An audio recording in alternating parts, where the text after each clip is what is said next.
Tulad ng DILG, iginiit din ng BJMP na walang magiging special treatment para kay former Senator Revilla at iba pang akusado sa flood control scandal at iba pang high-profile cases. Yan ang agenda report ni Atty. Karen Jimeno. Handa na ang kulungan ni former Senator Bong Revilla. Sa At the Forefront ng Billionaire News Channel, sinabi ni BJMP spokesperson Jail Superintendent J. Rex Bustinera, walang maaasahang special treatment si Revilla at ang iba pang high-profile individuals na makukulong dahil sa flood control scandal.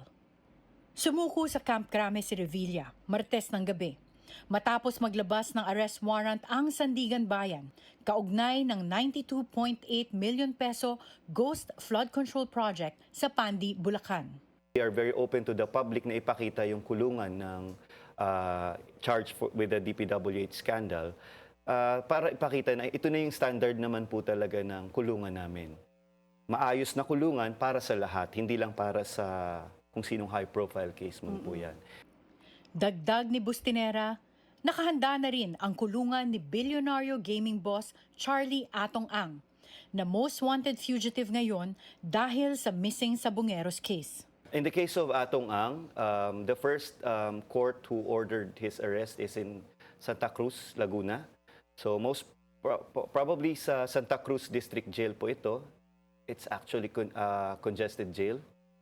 And if the court orders his commitment there, we will accommodate. So doon po siya sa congested facility mapupunta? Yes, probably doon po kasi yun po yung may warrant of arrest sa kanya. Sa ngayon, may 10 milyong pisong patong sa ulo ng umano'y utak sa pagkawala ng mga sabungero. Para sa agenda, Atty. Karen Jimeno, Billionaire News Channel. Surprised daw si PBBM sa pagsuko ni dating Senador Bong Revilla. Nagulat din daw ang Pangulo na ito'y dawit sa graft and malversation kaugnay sa 98 million peso ghost flood control project sa Bulacan. Una pa lang po nabanggit ang pangalang Senator Bong Revilla, doon pa lang po nag-react na po ang Pangulo. At syempre nagulat po siya dahil kaalyado po niya po. Pero sabi nga niya po, makailang ulit sabihin niya, kahit nga po kaalyado, kung kailangan imbestigahan, dapat imbestigahan. Sabi naman ng Malacanang, normal lang daw ang sentimiento ni Revilla na tila hindi nasunod ang due process sa kanyang kaso.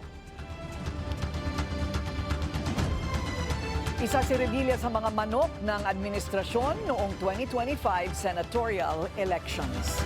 Manatiling nakatutok sa Billionaire News Channel. Sumubaybay sa aming social media accounts at mag-subscribe sa aming YouTube channel para sa mga eksklusibong balita at storya.